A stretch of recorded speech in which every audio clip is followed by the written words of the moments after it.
Manager of School Planning. With me tonight is Jeff Brono from the Howard County Department of Planning and Zoning, and Carl DiLorenzo, who is with the county's executive's office. The purpose of this presentation is to get the board aware of upcoming legislation for adequate public facility ordinance. There was a committee back in 2015, and we'll cover this later, that was formed. And so tonight we thought, because the topic of APFO is so large, that we would start with a brief overview in history, and that's Jeff. So I'm going to turn the microphone over to Jeff. Okay, thank you, Renee. As Renee mentioned, my name is Jeff Brono. I'm the chief of the research division in the Department of Planning and Zoning. And the research division is the group that administers APFO from the county's perspective. And so tonight, as Renee mentioned, I'm going to be giving an overview of how APFO works and kind of its history. It's been in effect since 1992. And so I'm going to try to be as efficient as possible, kind of going through how it works and kind of how its impact has been over the last 25 years in very general terms. Before I begin, there's a quick background of as you probably well know, there's been an amendment process in place. The county is moving forward with wanting to amend APFO. The last time it was amended was after Plan Howard 2030, which was adopted in 2013. It started with a 23-member task force that met from June 2015 through March 2016. The task force, 23 members, met over 22 times over 10 months. I was on that task force as a technical kind of person, a non-voting member. Joel Gallahue, who was Renee's predecessor, was also on that task force as a technical advisor. Both Joel and I were non-voting members, but we were able to communicate with the task force how APFO works and answer any questions.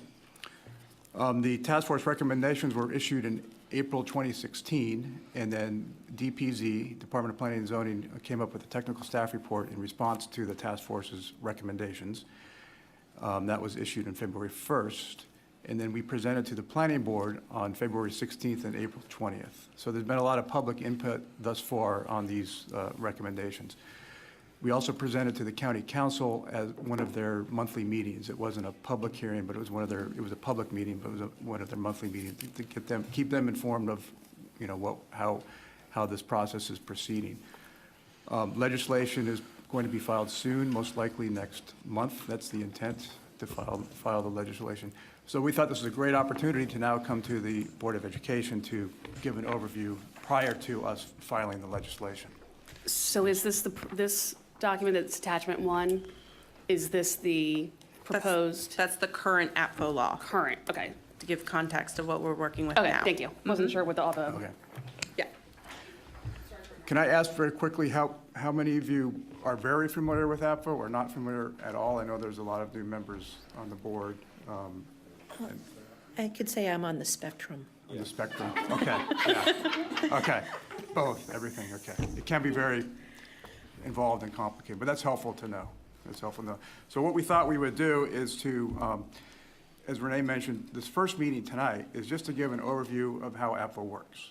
When we met with the planning board, we gave an overview of how APFO works, plus we dived into our recommendations. It ended up being a very long meeting. So we thought the approach this time would be to give an overview, give you time to ask questions. Feel free to ask questions after this meeting to either Carl DiLorenzo or I. Carl DiLorenzo will be presenting at the next meeting. We plan to meet, I think, is it June 8th? Yes. So we're going to give an overview tonight, and then the June 8th, Carl, who is the Director of Policy and Programs in the County Administration's Office, who led the task force, will talk about the task force process, its mission, makeup, and how it worked, the results. And then I'll go over DPZ's technical staff report on our recommendations from the task force, which is the basis of the legislation, which we intend to pre-file next month. So to begin with kind of an overview of APFO, this is a kind of it's always good to start with a chart showing the history of growth in Howard County. So those numbers are kind of small, but this chart begins in 1979. So if you look through the 80s, there was quite a bit of growth in Howard County, and it was accelerating through the late 80s. And so in the early 90s, the county decided to create an APFO ordinance after the 1990 general plan to basically manage this growth. The number of new housing units were outpacing the facilities in the county, not just schools, but all facilities. Plus, around that time in the 80s, governments in general, local governments were starting to implement APFOs. So it was Howard County did the same. After that was adopted, the general plan was adopted in 1990. In Howard County, and most counties in Maryland, all counties in Maryland, general plans are adopted about every 10 years. So in the 1990 general plan, that plan set the number of units that could be built in the county each year. And the APFO law is based on whatever the general plan says. So the general plan reduced the number of units to about 2,000 per year. And so when that was passed and when APFO was passed, the rate of growth, as you can see, slowed significantly. And that was a way to manage growth, reduce the number of housing units built per year. And then in 2000, the 2000 general plan, further reductions were in that plan to 1,500 units per year. And you can see the APFO as a mechanism did reduce the number of housing units even lower after that. So the first part of this is the same thing that was the last section from 2001 to 2010, about 1,500 units per year. If you look at the history over the last 6 years or so, it's about a little higher. You'll see the two blips during those few years, 2013 and 2016. That really is a result of large apartment buildings being built all in 1 year. And that kind of thing is going to happen more and more in Howard County. The future growth of Howard County is going to be mostly multifamily apartments and townhomes. About probably 2/3 of all new units will be multifamily type units, townhomes and apartments and condos, and 1/3 single family detached. In the past, in the 90s, et cetera, it was the opposite of that. It was about 2/3 single family detached. So every once in a while, you're going to get these larger buildings with several hundred units built. But on average, we're going to have about between 1,500 and 2,000 units per year. So the way APFO works, there's 3 tests. There's an allocations test, a schools test, and a roads test. I'll be talking mostly about the first 2 since it impacts the school system directly. The allocations test is basically means one allocation is one housing unit. So whenever you hear the word allocations, it's equal to a housing unit. And the general plan sets the number of allocations. I mentioned 2,000 or 1,500. So the way that works is when a subdivision plan first comes in and it's approved, the plan takes the allocations test. And if allocations are available, it gets those allocations. If they're not, they go in a waiting bin. And the way the planning works in Howard County is you come in with an initial plan, like a sketch plan, and it typically takes about 3 years for an initial plan to come in and when all the units are built, on average. So you have a sketch plan, and then you have what's called a preliminary plan, where more detailed engineering work is done, then a final plan, and then a site development plan. So a lot of planning work. And then after the site development plan is approved, you get building permits, and then the units can be constructed. So APFO is always looking 3 years ahead. We know what's in the pipeline, and we can plan what's going to happen in the future. Once a project has allocations, it takes the schools test, and it's it's called the open-closed schools test. And I'll go into that in a second. The roads test is the third test, and basically that doesn't stop new development, but basically what it does, a traffic study is conducted at the sketch plan stage, and then if the development is deemed to provide or have adverse impacts in traffic, then the developer needs to mitigate that situation and pay for the mitigation, such as a road widening, adding a turn lane, or signalizing an intersection. So basically, it's a test that says to the developer, this is what you need to do to mitigate the traffic, but it doesn't stop the development. It basically allows for an improvement in traffic.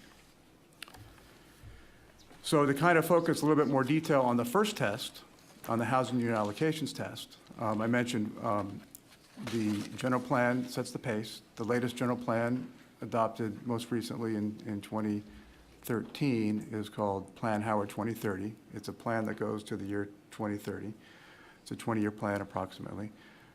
One allocation is equal to one dwelling unit type. And what I mean by that is it doesn't matter if it's a single-family detached unit or a townhouse unit or a condominium or a rental apartment. One allocation equals one unit. The intent of allocations, or kind of the purpose of allocations, is that it paces development so that the county government can plan and provide for capital facilities.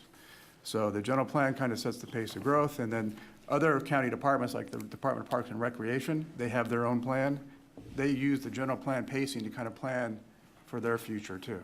So they know the pace. Police do the same thing. Fire, all different agencies, and Howard County School System, of course. We work very closely with the planning office in the school system, have since the beginning of APFO. And so the countywide, we know what the pace is going to be, so we can plan in the future of all infrastructure. That's the intent. Each year, the county council adopts a new 10-year allocation chart. And that chart is based on Plan Howard 2030. There's some rolling average things and some nuances, but in general, it follows the pace of the general plan. They have to adopt the chart every year, every July typically. I understand earlier that Renee presented the open-closed schools chart. Legally, the way the APFO is set up, both the allocations chart, which my office prepares, and the open-closed schools chart, which comes from the Howard County Public School System, they're pre-filed to the county council at the same time, and they're adopted at the same time. They have to be adopted at the same time, per the APFO law.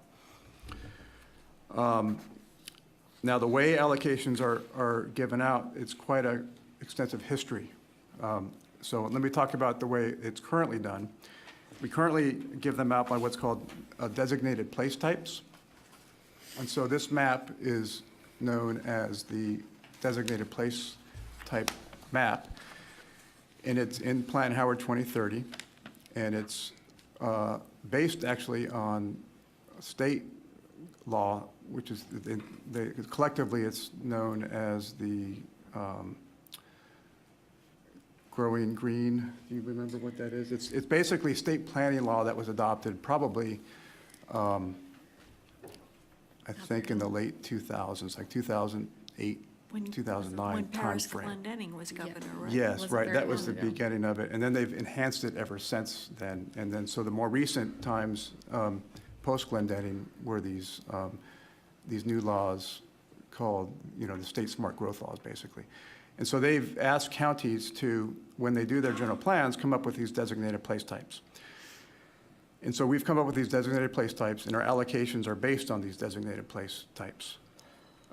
In summary, the pink area is known as the growth and revitalization area. So those are the areas where there's policy in place for the county to redevelop and revitalize portions of the county. And that's why you see the Route 1 corridor. There's policies in place to revitalize the Route 1 corridor. Also places like Maple Lawn and Emerson and the village centers. All those stars are each of the Columbia Village centers. So it's really an intent to kind of concentrate growth in places that make sense for smart growth. Turf Valley and Route 40 corridor are also included in that. So that's known as the growth and revitalization area. The brown area is called the established communities area. And that really is areas in the county that is already established. Most likely not going to have significant change, already developed. There will be infill in those areas, so there is undeveloped land in those areas. Rezoning can occur from time to time in those areas, so there will be growth in those areas, but not as significant as the growth and revitalization area. Everything west of that middle line, which is known as the planned service area boundary, is known as the rural west. And so that's another allocation area. It's known as the rural west. There's no public water and sewer in that part of the county. It's all well and septic. It's a relatively large lot. And the county has had, beginning in the 80s and 90s, an aggressive agricultural preservation program. So much of that land is already preserved in agricultural preservation or environmental easements. So that's kind of a summary of that chart, or the map, and the chart is also in Plan Howard 2030, reflects the numbers of allocations we give out each year in each of those areas. So the growth and revitalization area, we give out 1,200 allocations per year. The established communities is 400. The rural west is 100.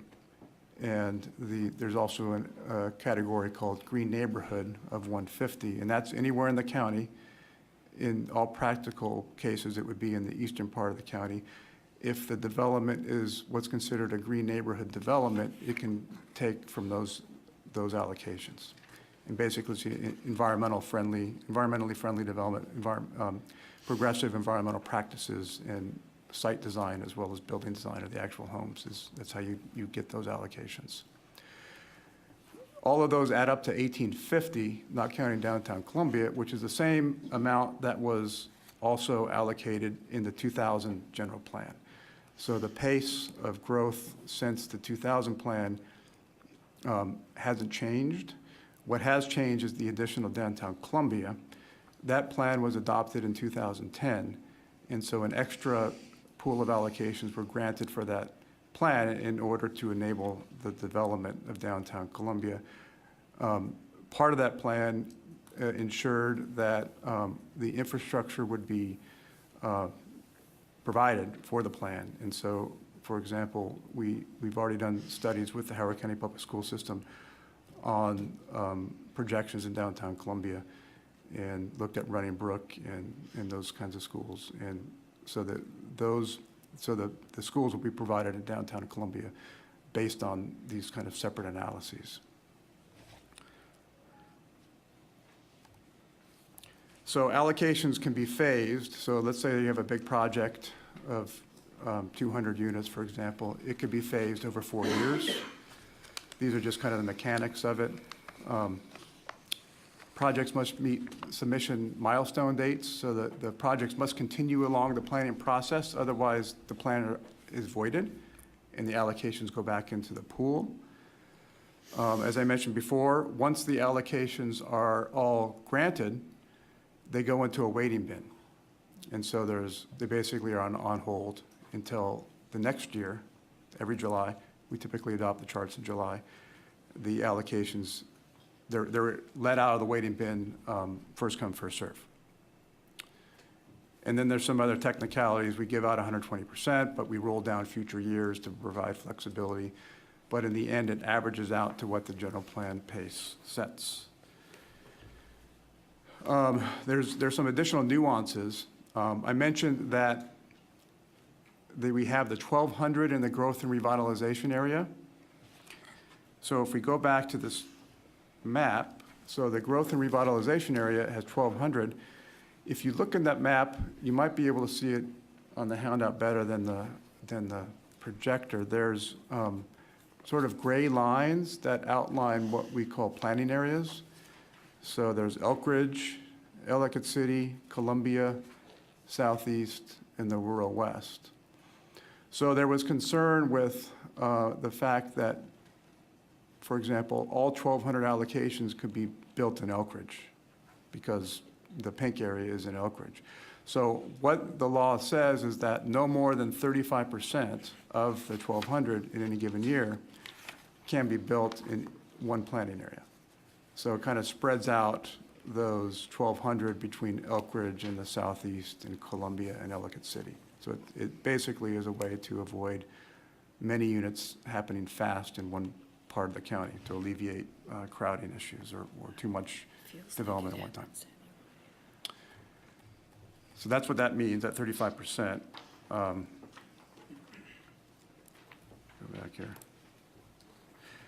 There is also what's known as the Shared Established Communities and Growth and Revitalization Allocation Area. This was a county council amendment that was added when this law was adopted.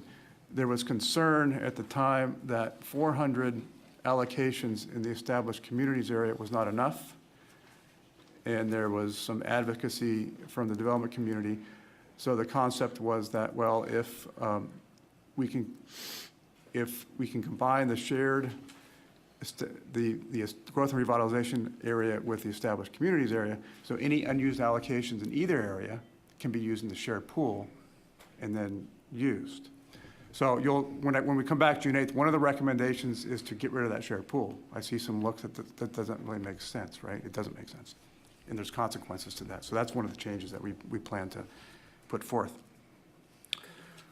I'm not going to spend a lot of time on this, but this basically gives a history. This chart probably gives it better. So AFO began in 1992.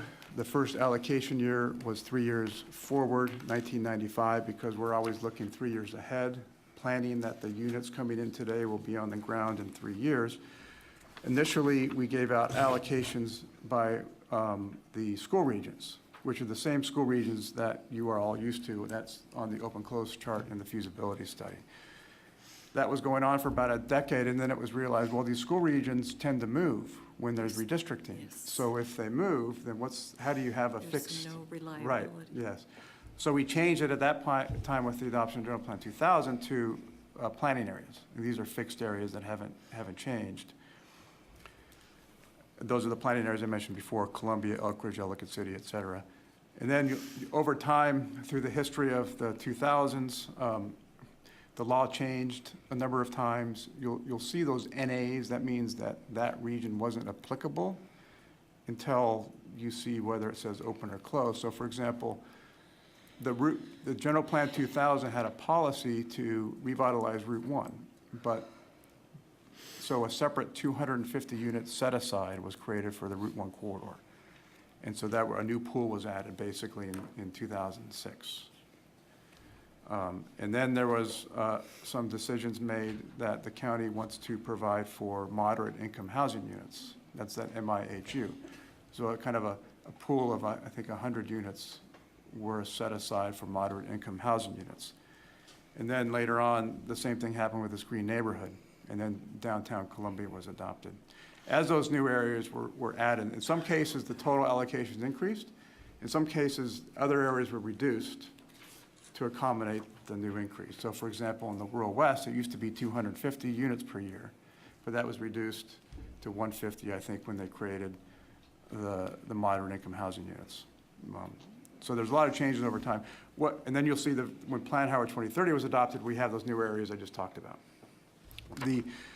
This chart summarizes the closed areas. So basically, wherever you see closed, that was when kind of a governor was put on place, meaning slowing growth in those areas at that year. And so, in the 90s, the North was quite active with development, so things were slowed down in the North through this mechanism. In the 2000s, the Northeast, the Elk Ridge area was quite crowded, and you can kind of see how things have changed over time. So that's the allocations test. And then the open closed schools test works as this. The test is taken after allocations are received. So if a project is in the waiting bin, let's say a project comes in, there's no allocations left, they go in the waiting bin. Next year, the new chart comes out. They're first in line, so they get their allocations. That is when they take the open closed schools test, after they receive their allocations. If the schools are open, then they can proceed. If the schools are closed, meaning the capacity, then they are on hold. And there's 3 types of schools tests. There's the elementary district test, and then there's the elementary region test, and then there's the middle school district test. And the middle school was added later on, after, I think in 2002. And this elementary region test is basically the same regions in the open closed chart, and the regions that you're all familiar with, north, northeast, southeast, Columbia West, Columbia East, et cetera. So what that means is if you have a school that's an elementary district that's open, but if the region within which it is over capacity, then it fails. It has to pass all 3 to move forward. If it passes one but not the others, then it fails and it can't move forward.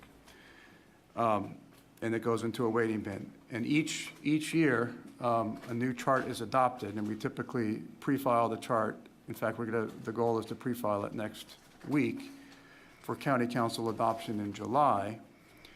And that typically happens. It's really like a a mechanical thing, that one of the values of Apfo is its predictability. And so we adopt these charts on a regular basis. The charts are updated each year with new information, new projections, and et cetera, so things change. So you want to have the most up-to-date information. And the project is retested, when the new chart is adopted. And it's retested, it can be held up to 4 years. When the group of people got together in the 90s, they did some legal analysis, and if a project was held up longer than 4 years, it was considered to be a taking. That was kind of the court cases indicated that government can't stop private development for longer than 4 years, otherwise it's considered a taking of private, personal property rights. Sorry, can you repeat that? So from what I understand, back in the 90s, when they crafted the Apfo law, some legal research was conducted, and it was deemed that the maximum 4-year time frame was an appropriate time frame to hold up a project at the maximum length of time. Because if you hold something up longer than that, if you put a moratorium on it longer than 4 years, then court cases have determined that that can be considered a taking of personal property rights. Regarding the takings, what is the, we have 4 years. What about Prince George's County? I don't know. They do 8 years. Do they? Okay. Yeah, see, this is part of the challenge that I have with this particular issue, is Yeah. that this, and you're probably not the, legal Yeah. analysis, is that there are other jurisdictions where 4 years is quite short of a time period. There are other Okay. jurisdictions practically next door that have a longer, and I'm going to go out on a limb and say that if it was a takings, there would have been a lawsuit, and there hasn't been a lawsuit. Right. So I guess that's one of these questions, is to defining our terms and really having a really good discussion, and the board and the school system having with our, Right. with y'all down in your part. Yeah. Because I said, I don't know if you were here earlier, I said, this isn't working, and I appreciate this, but I think we have to do better, because like, for example, if I have questions about something else, do you want me to wait until you're Oh, no, totally done? feel free to ask. Okay. It's perfectly fine, yes. I found it interesting that when we look at the roads test, that if there's a problem and having a developer creates congestion, because that's probably what it is, or infrastructure issues, that they have to bear some of the burden to fix that. However, ironically, when that happens on the school side, there is nothing on the part of the developer, and maybe I'm biased because I'm sitting on the Board of Education and I have children and pay a lot of taxes, and I would like to see I'm going to probably get hate mail, a little more equitable burden, I guess. Let's share the burden so we can all be in this pot together. Because, and then also I find it interesting, the order issue, which is that you do the allocation first, and then you do the school test. It would be interesting to talk about what if we did this the other way around. I mean, I think it's a discussion that we need to have, both at the county government level as well as at the school level.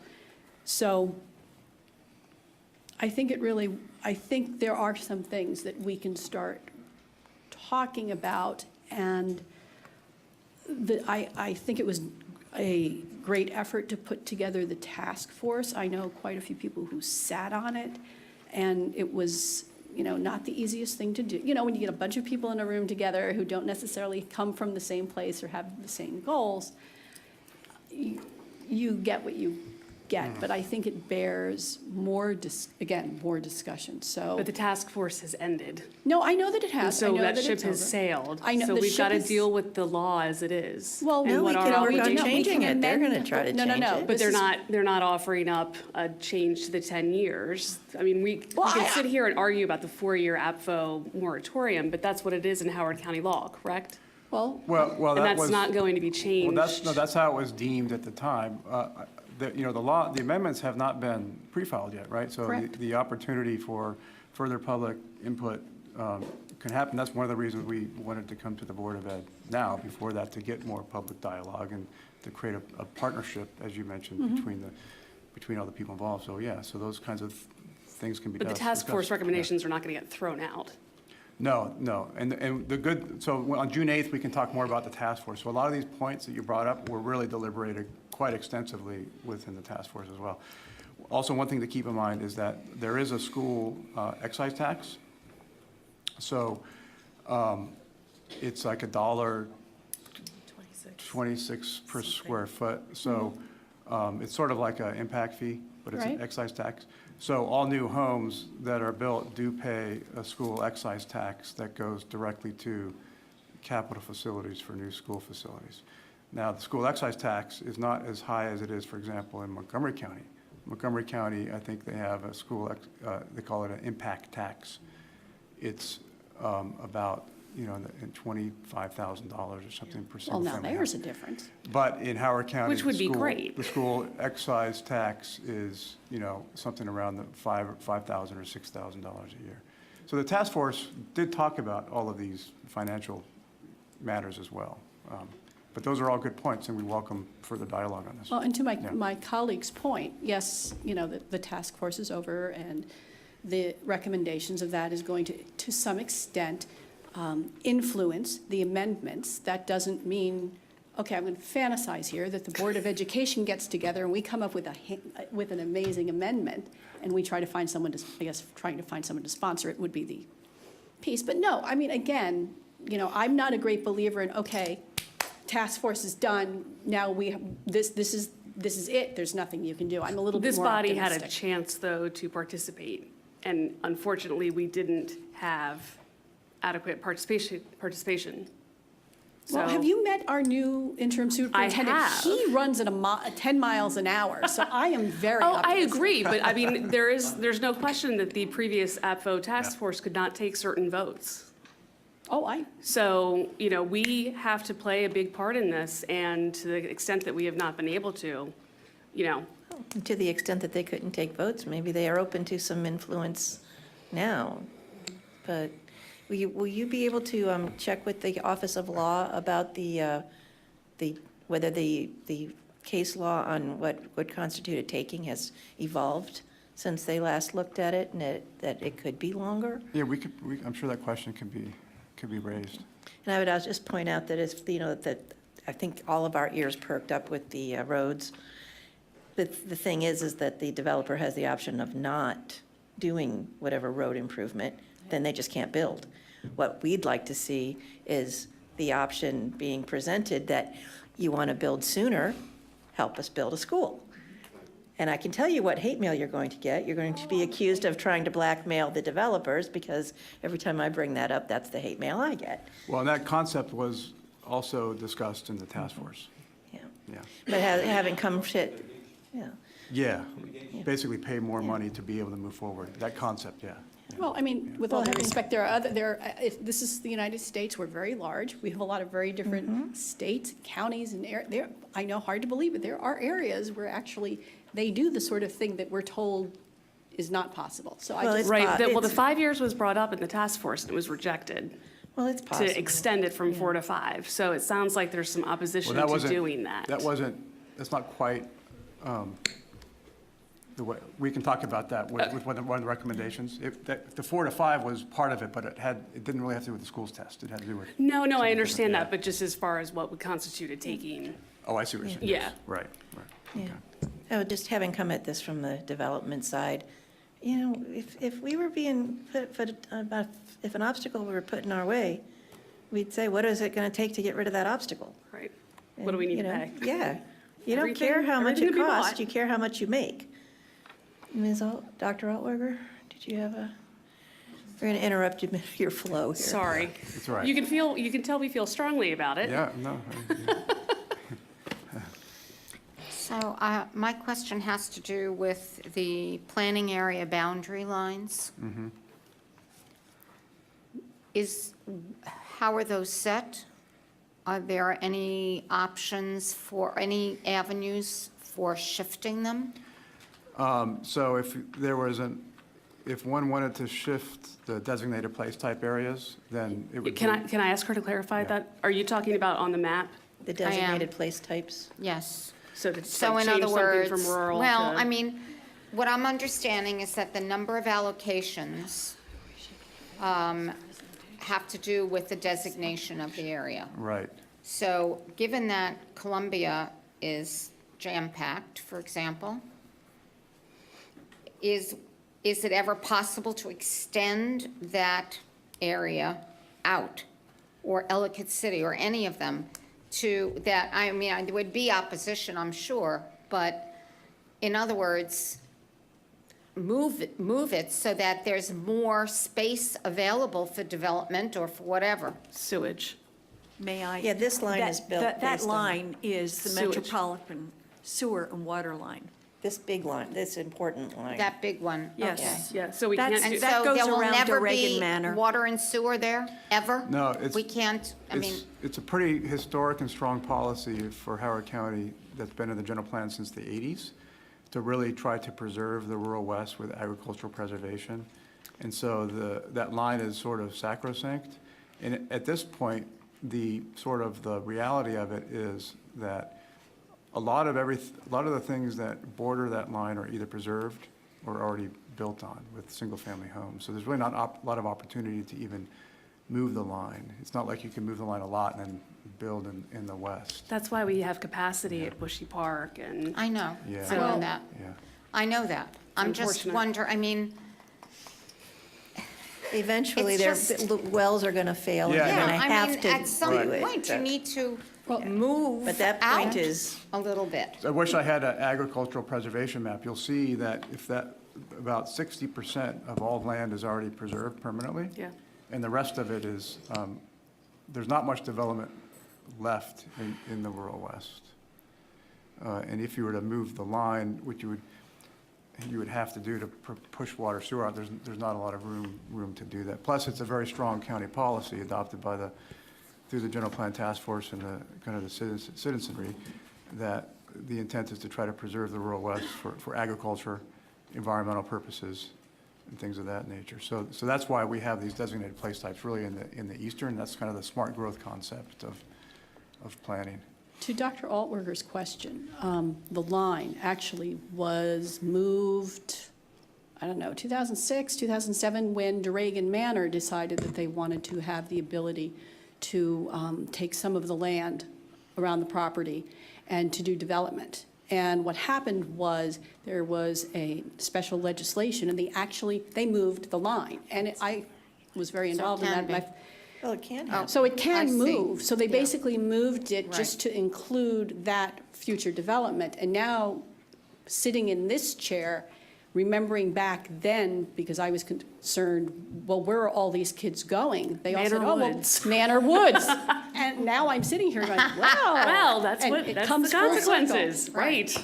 Yeah, so I mean, they can move the line, but remember, it's because it's infrastructure, so it's sewer and it's water. So it's not just moving the line, it's then you need the money and the ability to get all of that infrastructure in, and then I'm assuming pacing it with the building and so on and so forth.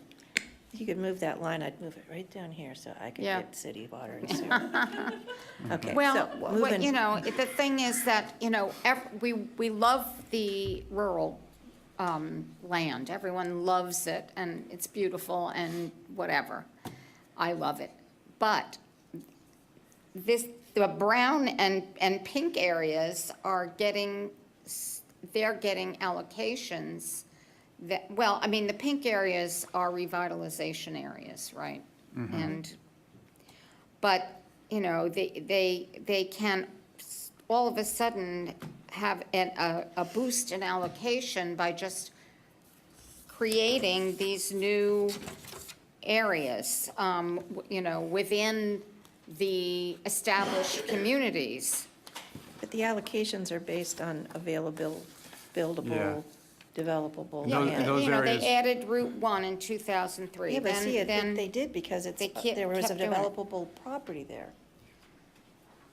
That's why there's some that's pink and some, Well, all property that's is vacant is potentially developable, but that doesn't mean that we should do it. I mean, it has to do with, how crowded it's getting. Right, that's why. But anyway. See, the pink isn't crowded. Oh, I know that. Yeah, but look at that little pink thing in the middle of Columbia. Yeah, no. Okay, Yeah. sorry. That's my home. Yep, all right. Yeah. Like living there. I know. Don't do Renee- anything to Wait it. until you Yeah. try to drive Right. across town in about 2 years. Can I ask an allocation? With my microphone on. So allocations, so they're by year. Do we ever, I don't know what the term would be, do we ever move them or roll them over from year to year? Or do they always stay? So for example, if you don't use them, that's it? Or do we roll them? So Yeah, Are they like, so- are they like rollover minutes, I guess is what I'm. Yes, they are, exactly. That's a good, in fact, it's called rolling average. Yeah, so it's a rolling average. Can you So it- explain the rolling So basically, the average? way it works, if, let's say there's 100 allocations in an area and only 80 are used, then the 20 are divided by 3 and put in each of the next 3 years in the future. So basically, it kind of smooths out the under allocated. Yeah, that was that To try 35% to kind of thing. create the general plan, try to create a general plan average over Does it time. work? Yes, it works. And actually, it's, the allocations probably, it's very, mathematical, so it is what it is. The county council cannot change the numbers unless they decide to amend the general plan.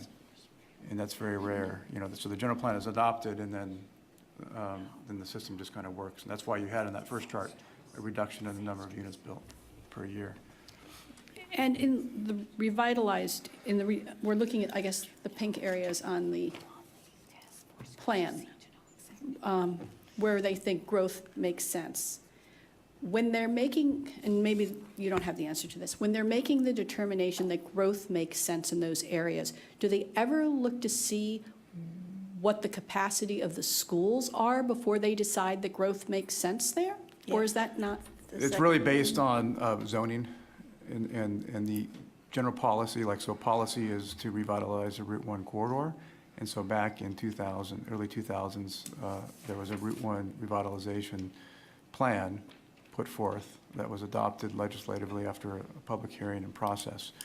And then from that plan to revitalize the Route 1 corridor, which was deemed to be an important policy for the county, the zoning then went in place to allow for that. And the zoning that was put in place is sort of like mixed-use development for higher density type of units.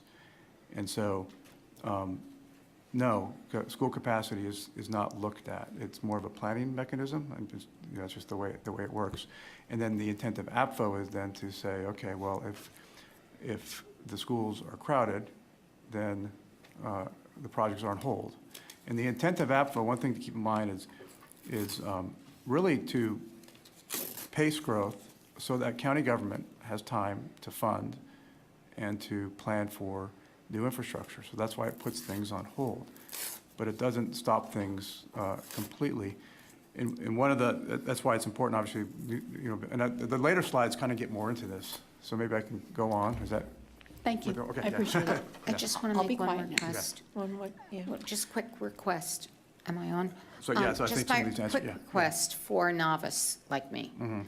At the end of your presentation, or to follow up, can you give us a list of areas in which amendments can be proposed?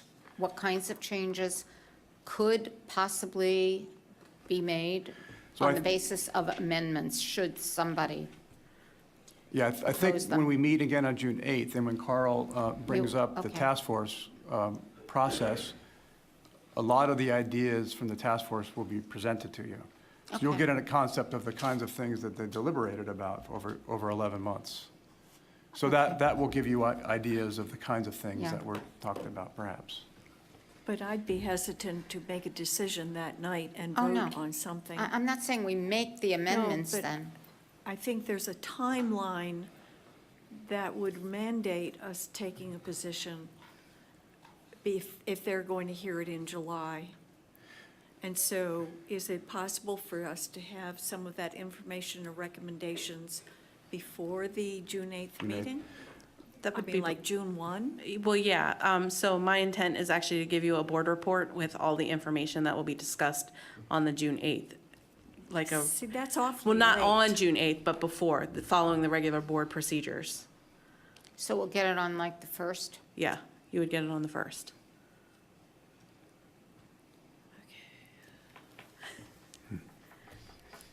Go ahead. And keep in mind, it could be that, this is going to be introduced in June, and there'll be a county council public hearing in July. This is a lot of time and thought and deliberation has already been put in this. It could be that the county council, extends the time of it. That happens typically. So it may not be a rush that you have to have everything crafted and so soon in July, perhaps. I'm not speaking for the county council, but I'm just saying that that's, it's a possibility. So for our purposes, we can have a chance to talk about it after June Yeah. 8th, before the public hearing. Well, you'll be gone, so you don't get to participate. That's right. All right, go, Obviously, moving I'm forward. upset. Thanks.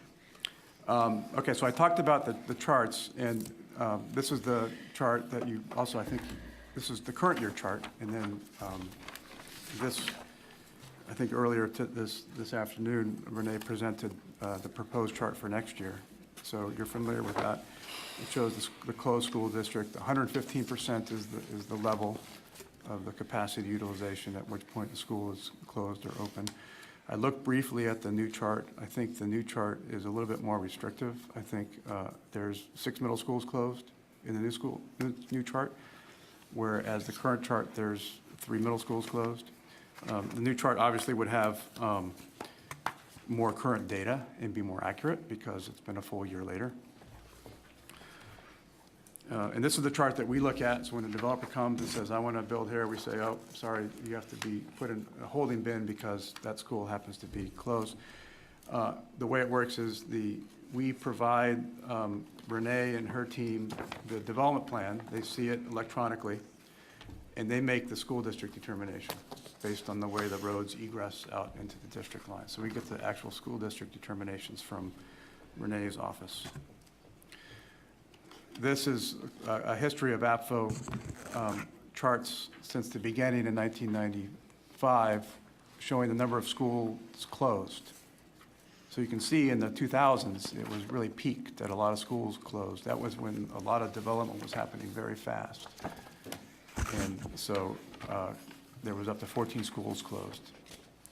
Lately, it's been less, 5 or 6 schools closed. One thing to note this last year is the North region is closed. There hasn't been a closed region for some time. So the North region as a whole is closed. So that kind of closes all of the schools in that region. So it's. Mr. Brownell, I have a question, because it's 120% and now it's 115%. Right, okay. And Dr. Martirano might, and Ms. French might know the answer more to this. Sorry to put you on the spot. The state won't give us funds unless we're over 100% capacity, right? And the number's 110?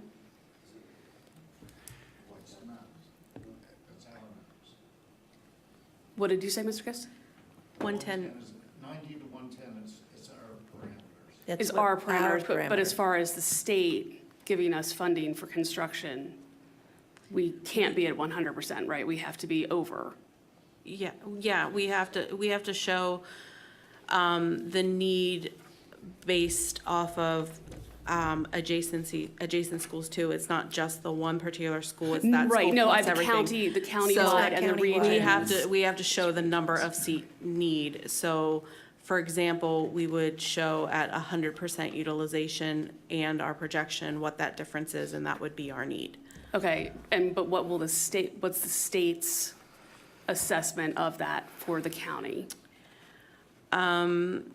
We have, I'd have to can I get back to you on that? Because there actually is a chart that we use in order to determine state need, and there's a formula based off of it, and I don't remember it And this that's time. what you were showing us yesterday, Mr. Gist, right?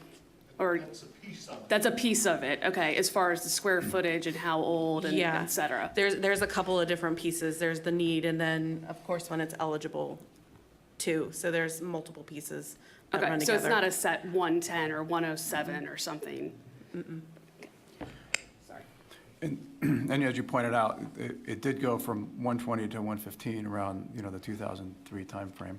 And that's when the middle school test started, also at that time, and that was also at 115%. Another novice question. Why aren't high schools included in any of this? Initially, it was only elementary schools, and then it expanded to middle schools later on. The task force that just met recently did deliberate whether or not high schools should be closed or not, and they voted against it. There was a lot of, if I recall, I'm not an expert on this, a lot of technical discussions by Joel Gallahue, something along the lines that high schools in general have more flexibility in their programming. So it tends to be more I guess if you look at the capacity for high schools, there's more flexibility and rooms are used in different ways. So it's more important to test at the elementary school or the middle school level. And Meanwhile, I'm probably not saying that correctly, so don't, Yeah, but no, there was, well- those kinds of things were discussed. But And yes. anyone whose kid goes to Howard knows that that's not true. But, okay. Anyway, so that was, it has come up Yeah, before. I It understand. has come up before. It's a common question. Thank you. And this is the middle schools, the history of middle schools closures. This current year, it's 3. Ellicott Mills, Thomas Viaduct, and Dunlogan. And I think in the new chart, it's 6. Yeah. This is the number of units that have been on hold. So if you add, it's quite a few units that have been delayed, some delayed up to 4 years. Over the history of Apfo, in the mid-2000s, quite a few numbers were delayed because that's when we had a lot more development activity than we're seeing now. We're seeing less development activity than we had. If you look at the number on hold since Plan Howard 2030, it's anywhere from 168 to 667. This year it's about the same again. When the new charts are adopted in July, I'll add the 2019 year to see how many units are on hold, but right now it's around 500 or 600. Interestingly, allocations aren't as much of an issue anymore, so there's no units on hold for allocations. It's really all on hold because of the open closed schools test. The pace of growth has slowed, quite frankly, from a decade ago. So it's a certain areas of the county, the 73 schools, and half a dozen or so are the ones that are all held up because of the closed schools. The new school in the Northeast will certainly help that when it opens up next year, and redistricting from that. And if it's decided that redistricting is also going to occur at the middle schools to balance out things, then that would help as well. Question? No. Okay. Quick question on this. So I'm going to just pick a year. For example, in 2003, we had 461 were on hold because of allocation, weren't available. And 75 allocations were on hold because they failed the open close. Am I Right. reading this correctly? Yeah, that's correct. Yep, yeah. So for the total of 536 for 2003. So then that 536 worked its way somewhere in the years Yes. So- afterwards. Right, so a portion of the 536 got allocations and then probably passed the schools test. But there's probably a portion of the 536 that failed the schools test again and then are still part of the 873. But this is going to be a weird, Yeah. like, none of my questions have been weird. So the 536, they all eventually, at some point, end up in a physical building? Yes, House? yeah. Or apartment, whatever it is? Right. Because you say allocation does not, Right. It could be an After 4 apartment, years. it could be, yeah, so those numbers represent an apartment building or a single-family detached home or a townhouse. Yeah. when it's an apartment building, does it represent a whole apartment no, building? just Or one just one Just unit? one I just unit, wanted yeah, to one- make, because you yeah. said apartment building, Yeah, I got one- little one heart unit. palpitations. I should have said Okay. apartment unit, yeah. Okay, thank you. So this just represents the number of units on hold for that year. And this is a chart representing that. It kind of graphically shows in the mid-2000s, we had quite a spike at one point. I put this together, I find it interesting. This is the growth of students in the Howard County Public School System from the 70s, from 1973. And then you can see when the APFOs were adopted. So when you look at the first APFO, the student enrollment growth still continued to grow at the same pace as before, but when you look at when the General Plan 2000 was adopted and the number of units were reduced to 1,500, the growth in the student population also did slow. Now, there's growth in the student population. I'm going to talk about this in a second without taking too much time, from a number of reasons, not just from new development. It could be more people moving into new homes too. So there's not a direct correlation between, the pace of growth and the growth in the school system. Demographics clearly play an important role in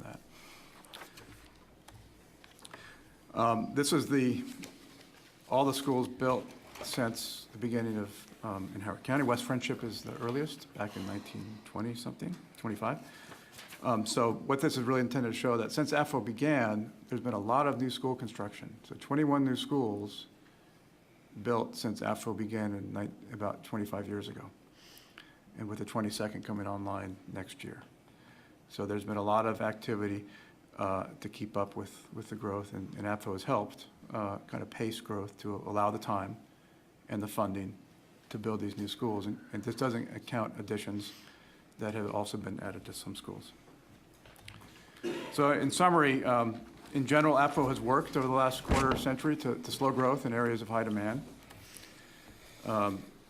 Knowing the allocation system, a lot of people look at that as a positive. I think Howard County is the only one in the state that has an allocation system.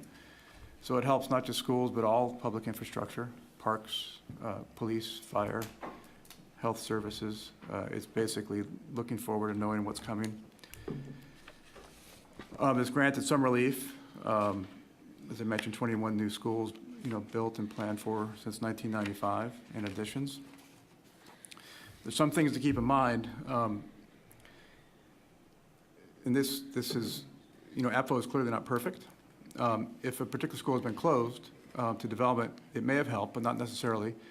You might have a high birth rate in a certain area. You have a lot of turnover of existing housing, and that's happening more and more. So Howard County is a maturing county, right? After the World War II, it grew, right? Now a lot of these subdivisions are 40, 50 years old now, or older, and so you're having turnover of existing neighborhoods. So what's happening is you're getting crowding from schools that weren't crowded because you're having empty nesters move out and new families moving in. And there's some graphs that I'll show you that shows that a significant portion of the new student growth is coming from existing turnover of existing housing, particularly now, given that Howard County is a maturing county and you're having this turnover of housing. So that's something to kind of keep in mind. APFO can't control that. I recently gave a presentation to the Spending Affordability Committee. One interesting thing is the household size in Howard County has increased from 2010 to 2015.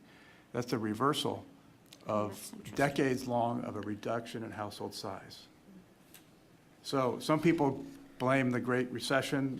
People are kind of delaying moving out of their homes or doubling up because they can't afford it. It could have to do with foreign immigration. Howard County is becoming more and more diverse. I think it also has to do with the reputation of the Howard County school system. People are coming to Howard County school system because it's a good school system. And so people may be moving into apartments with their kids because, so there's a lot of, so the interesting thing is the existing housing, it doesn't have to increase that much. I think it went from like 2.72 persons per household to 2.82. But if you spread that over a base of 116,000 homes, you're going to get a lot of students coming from existing housing. So that's something to keep in mind as you think about redistricting and APFO. A lot of this new growth is coming from existing turnover, existing neighborhoods. Historically, there's been very controversial things that have happened that have impacted APFO. Controversial in terms of how it's impacting development. there was a decision to reduce class size in first and second grade in the 90s to 19 children per classroom. If you do that from 26 to 19, you're going to have to build a lot of schools. All-day kindergarten, it used to be half day. I think it was an equivalent of something like 10 new schools had to be built to double the size of the kindergarten, something like that. So all this happened, all these great things happened while APFO was going on, and APFO helped, accommodate that. It wasn't perfect, it created issues at times, but if it wasn't in place, it would probably be a lot worse than it ended up being. Mrs. Delmont Small, did you have Yeah, something? I have a quick question. Who has, I'm assuming this exists, maybe it doesn't. When you look at Howard County, the data behind that most of our students are coming from existing housing versus new housing versus infill, That's your next chart. Is that my next Yes, chart? so Oh, you are. You the read answer my is mind. Renee's. The answer is Renee's side, us. Yes, We do that. and here's the Yes. chart, yeah. Where do we gather, how do we, How do we know? that would be it, yes, how do we know? Because it's going to sound really weird, but this is the simplest way I could explain it. So we have student databases, right?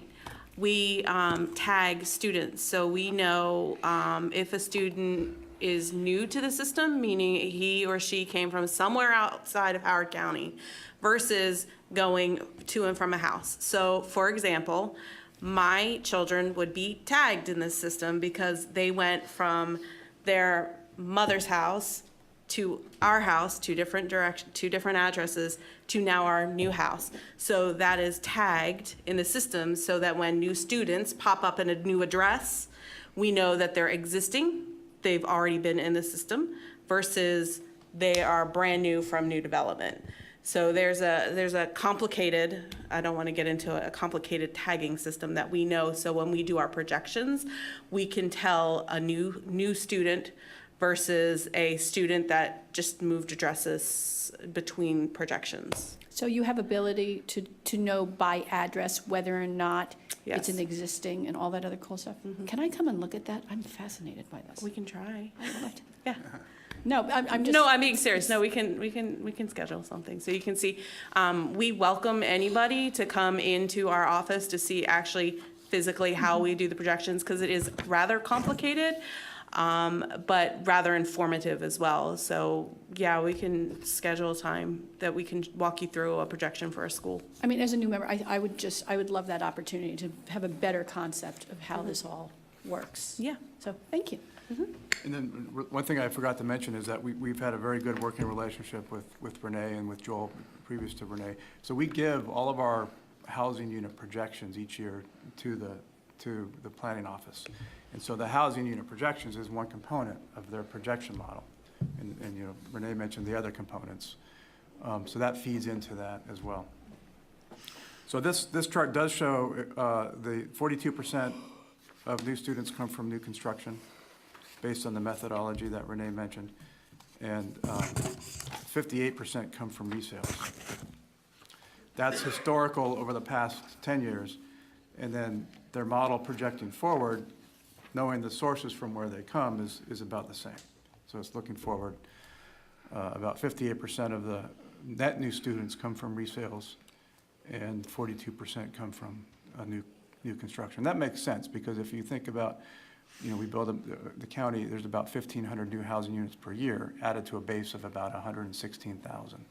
So, yes, new housing, new development does create new students, there's no doubt about it, 42%.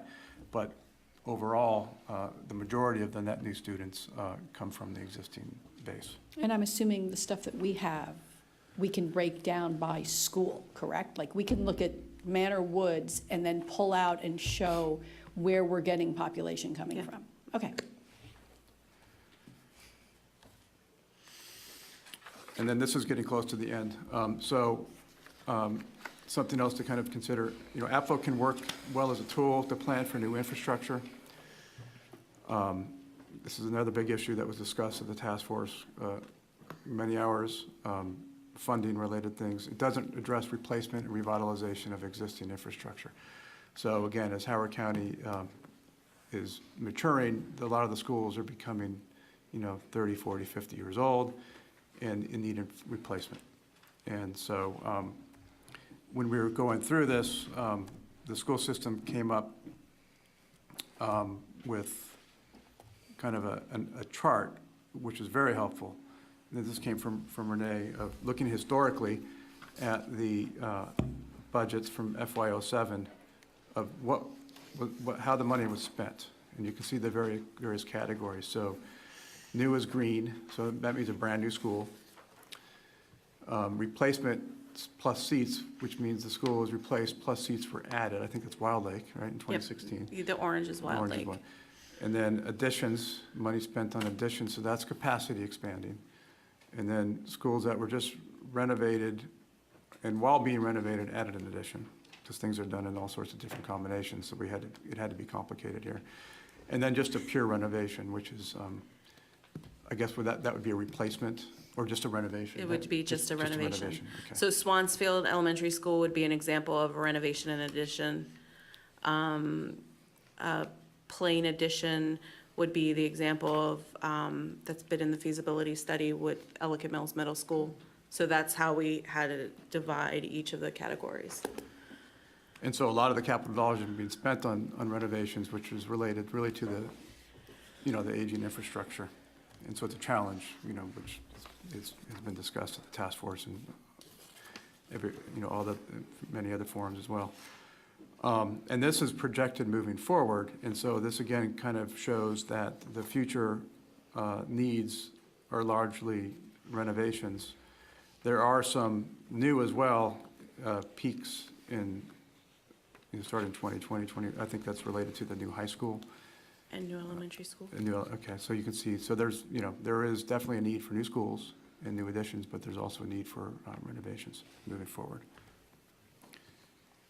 And this is just dollars. This is the same thing. It's just dollars. Yeah, just dollars, don't worry about it, right? It's the same chart, but in the Numerical form. numerical. You can look at the percentages. So for example, 57% over the last 10 years or so of the capital budget went to renovations. And in the future, it's expected to be 55%.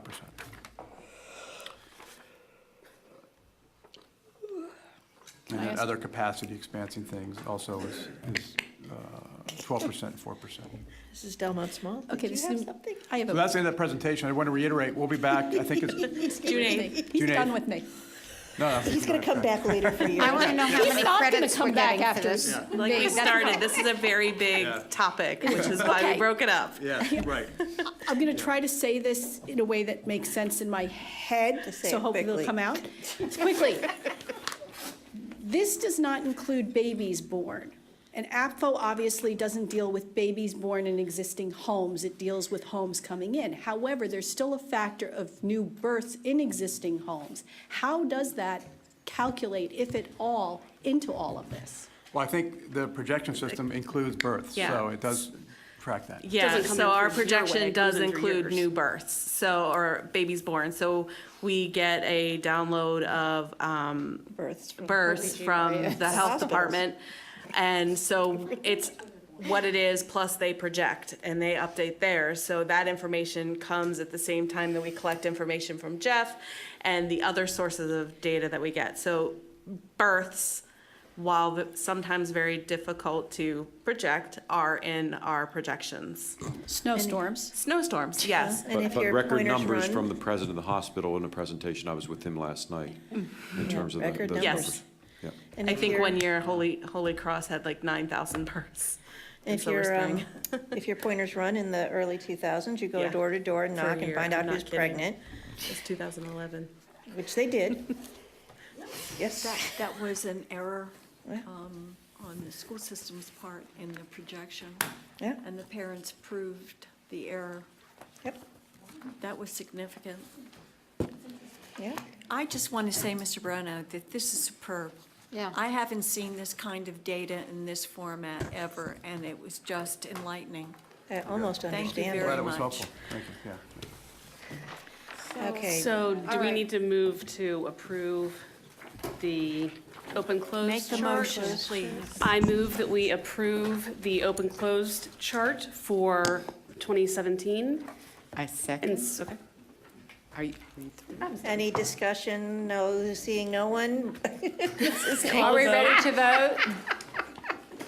Are we ready to vote? We're punch drunk at this Okay, we point. have a motion by Ms. Coombs and a second by Ms. Ellis. Ms. Coombs? Yes. Mr. Diven? Yes. Ms. Valencourt? Yes. Dr. Altwerger? Yes. Ms. Ellis? Yes. Ms. Delmont Small? No? Mrs. French? Yes. Motion passes 6-1. Thank you. Thank you all. Well, we're looking forward to part 2, Okay. but we want extra credits for it. Part due. Okay. Or is this like us binge watching a Can we put Netflix them series? first on the agenda? Yeah, we should have them first on the agenda next time. And next time, Mrs. Delmont Small goes first for the vote. We're good. Okay. Thank you. Okay, thank you. So do Okay, who do we have? do we want to put Ms. Slasser?